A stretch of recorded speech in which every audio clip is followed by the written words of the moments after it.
Hey, Coach. I just kind of wanted to get a overarching feel of what was happening a year ago. I remember being down at what was called Sprint Center then, now T-Mobile Center, and you guys played the last game there of the Big 12 tournament. It probably seems like, I don't know, 8 years ago, but it's been a year.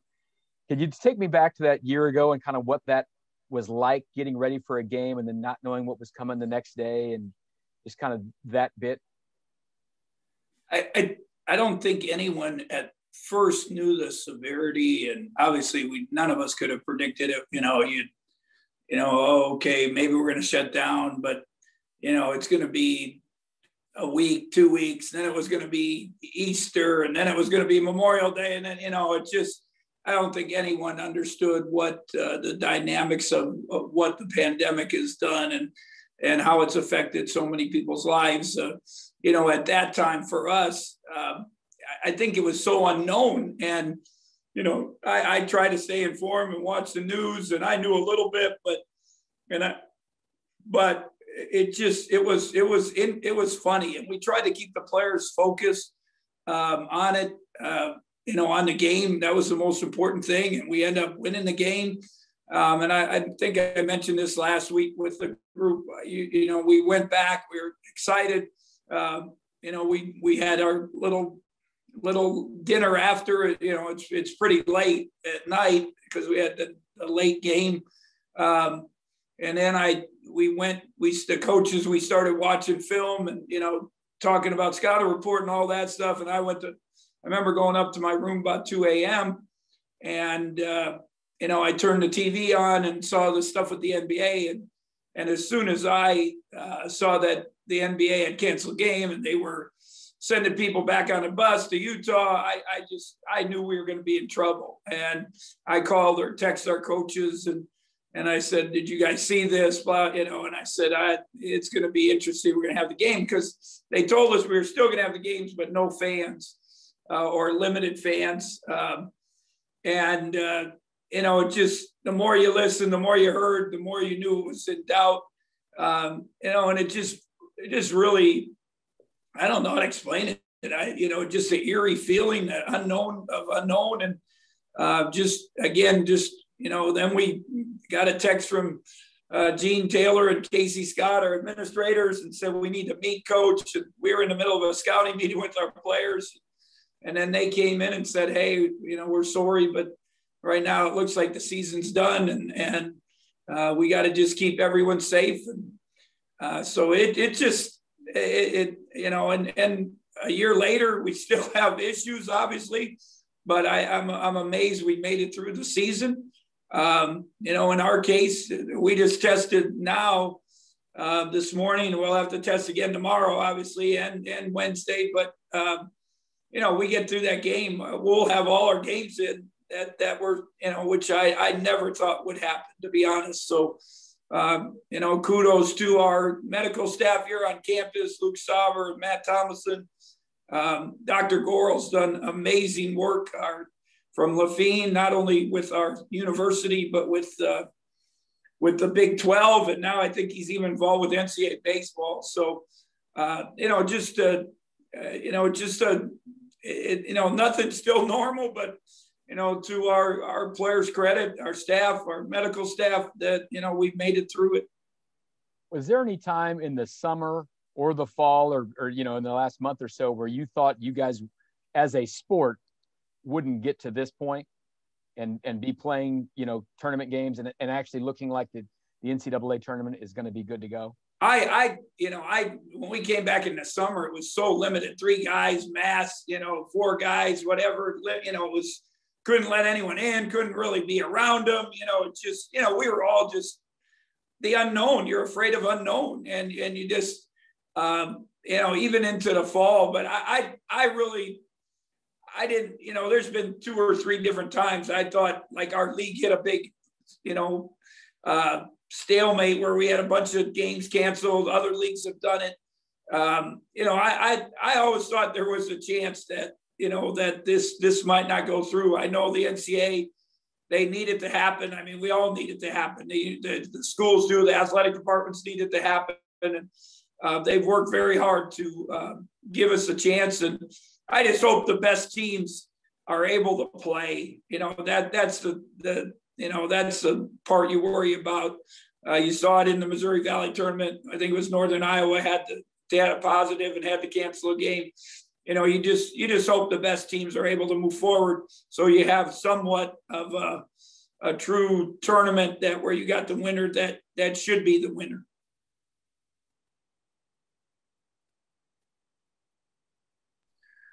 Next question to Rob Collins. Hey, Coach Weber, good morning. Good morning, Rob. What's the last 3 weeks meant to you and your guys? I mean, you guys had a crazy season, but really coming on, obviously you talked about how the guys have progressed all season long, but basically the last 2 to 3 weeks getting some wins and heading into the tournament. What's it mean for the guys and for you personally?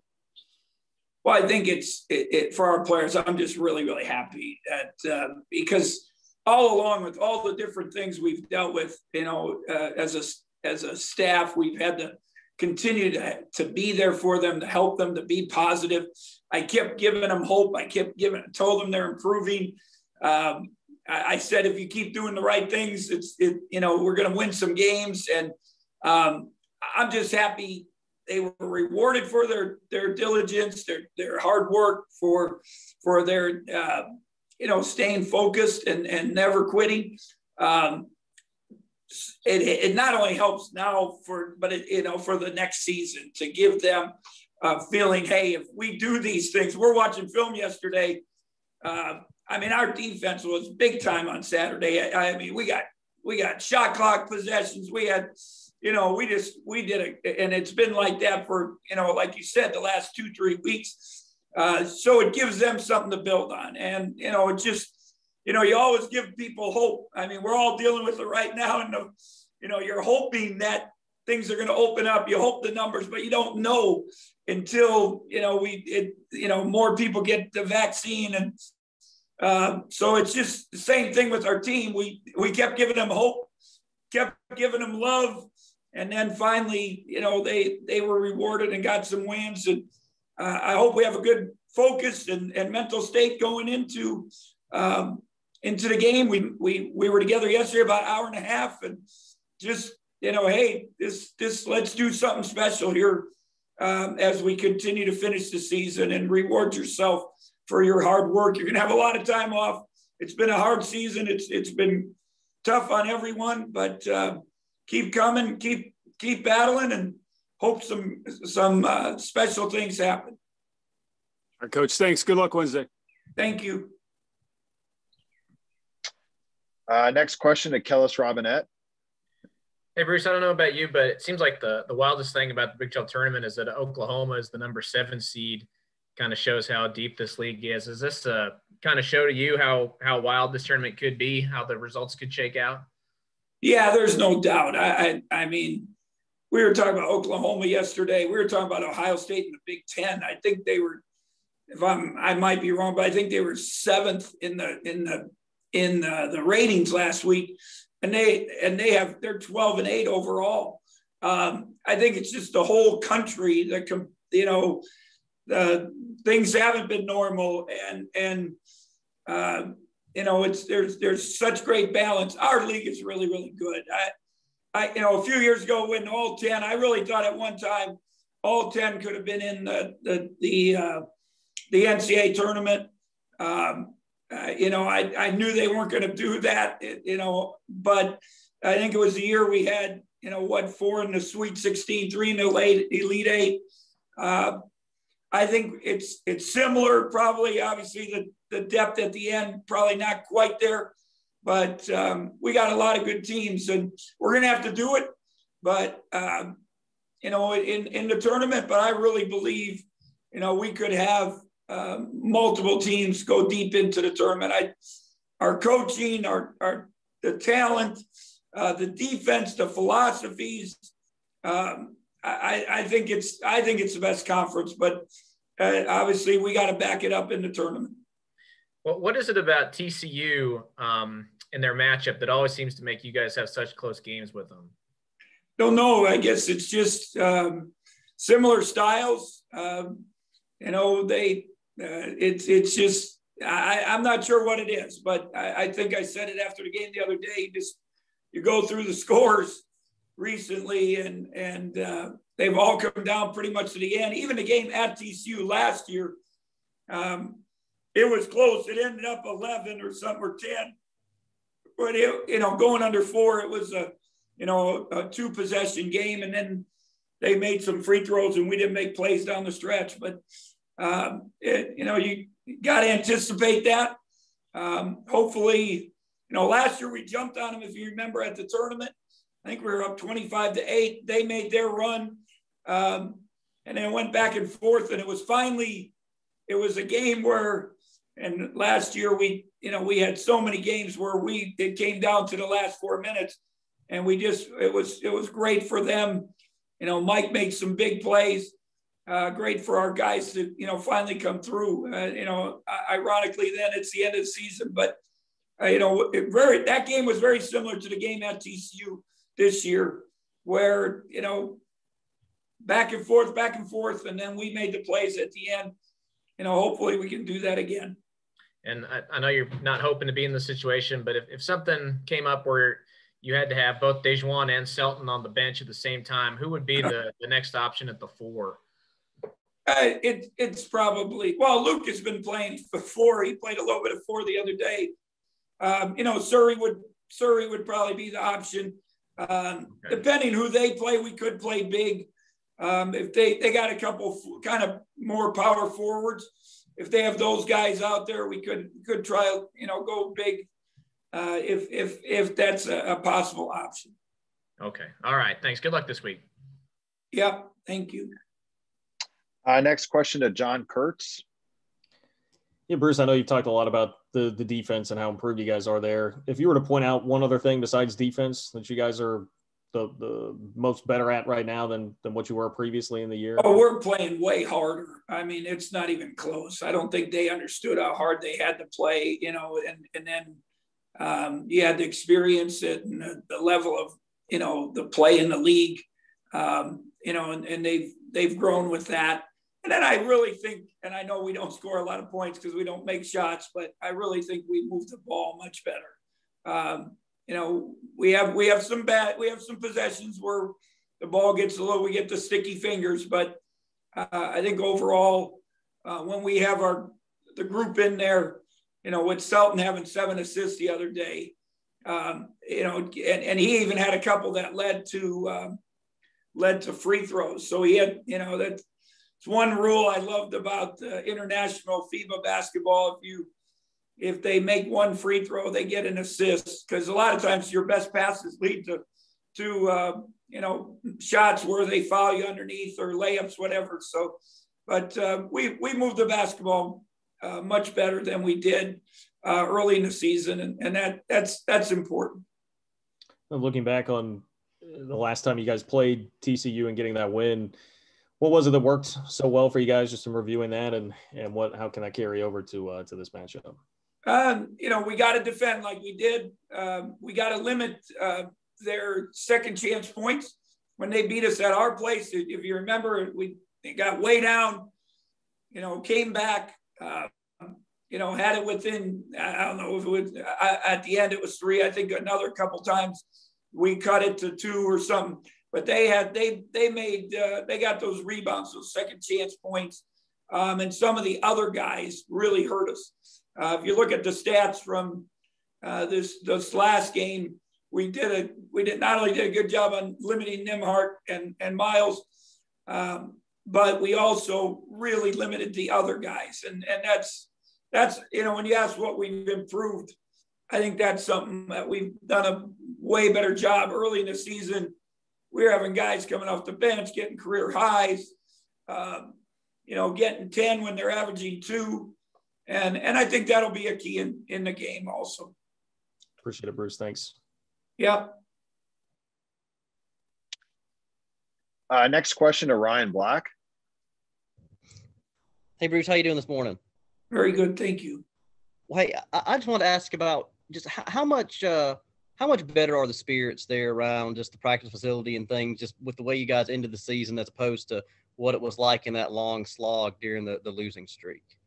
I'll be honest. I mean, there's no doubt. It's they're just happy that they won. But I think you got to give our guys credit. And I've said this before, and I learned a long time ago from my daughter when when she was playing little kids soccer. You'd be surprised. The players, they have resilience and they come back much better than coaches and fans. And it's they move forward. And I always talked about my daughter when she was playing soccer, and she'd come home and they hadn't won a game all year and not even scored a goal. But every time she'd come back, she'd say, "Dad, we're going to win tomorrow. Coach said we're going to win." And I'd just like, okay, I'm happy you feel good about it, but you got to win a game, you got to score a goal. And, and then by the end of the year, they finally won a game. And, and as a parent, I would just sit there in agony, just hoping the ball would bounce off somebody's head and go in the net or something to give them a look. But they come back much faster than as I said, coaches and fans. But there's no doubt our guys feel better about themselves. I talked when Rob asked the question, we gave them hope, we gave them a vision, and finally that happened. So now we just, I hope they want some more and they want to keep battling into this week. And then Bruce, just if you guys were to go through and win this whole thing with the tournament and make it clinch this NCAA bid, is there any chance that Antonio would be able to return for the NCAAs?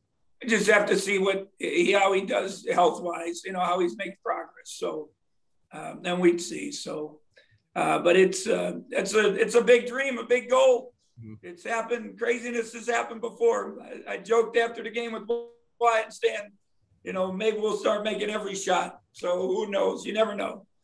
I hope so for our guys' sake. But right now we got to get TCU. You can't win it all unless you get TCU.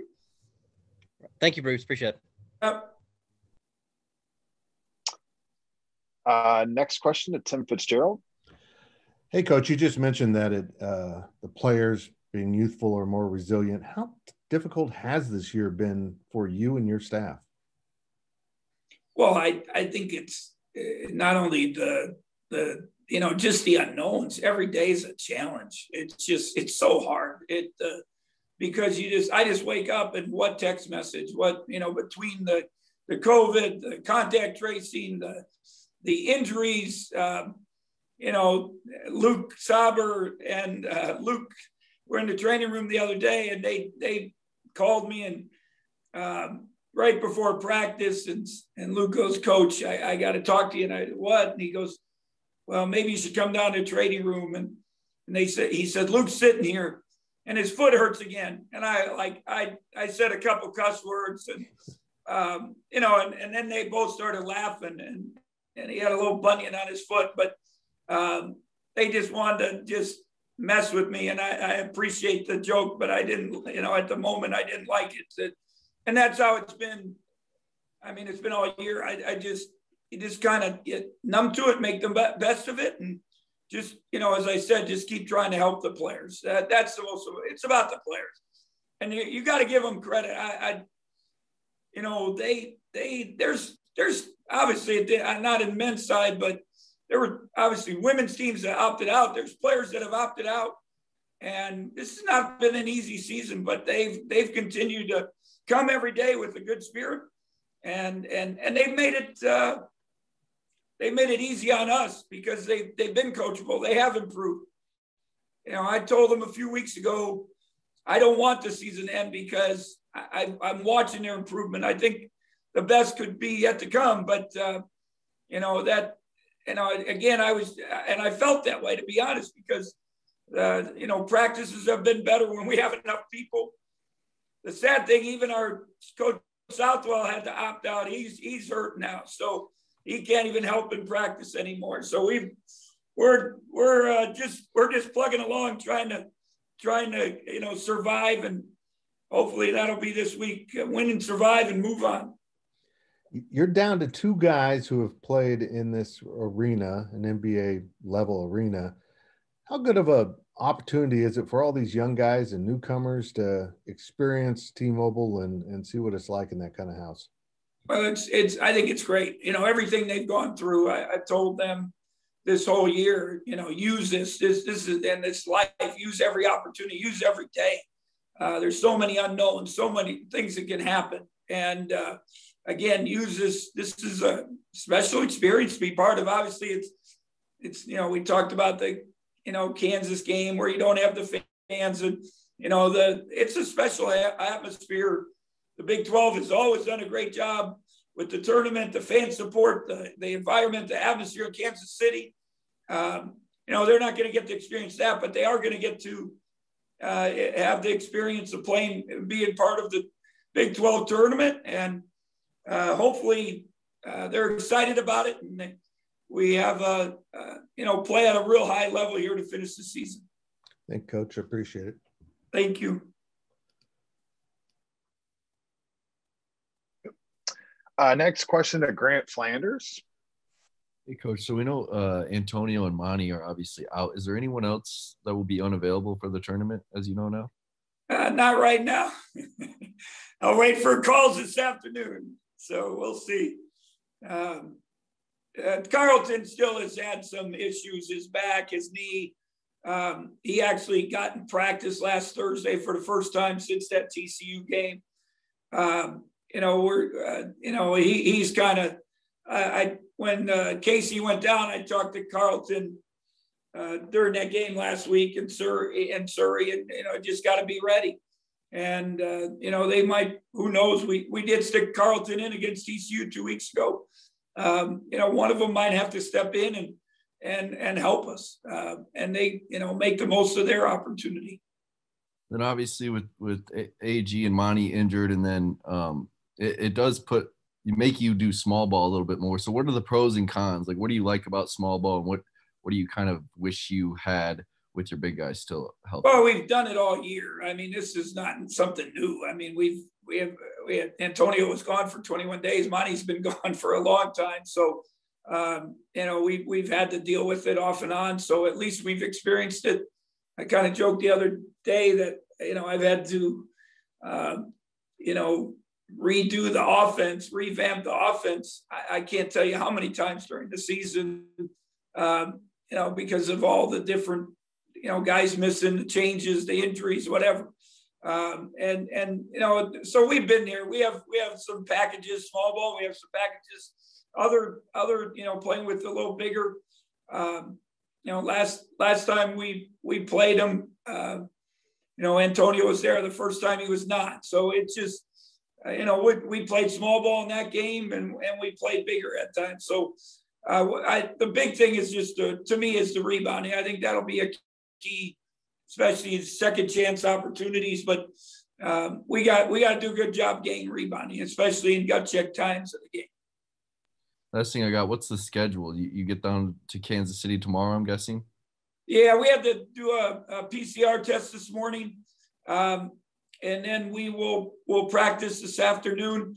There's protocols for coming in town. We all got to go to the hotel. We have to test at the hotel before you can go to T-Mobile to do your shoot around tomorrow afternoon. So we'll do an early practice tomorrow, get on the bus, go to the hotel. The hotel is limited just to the teams.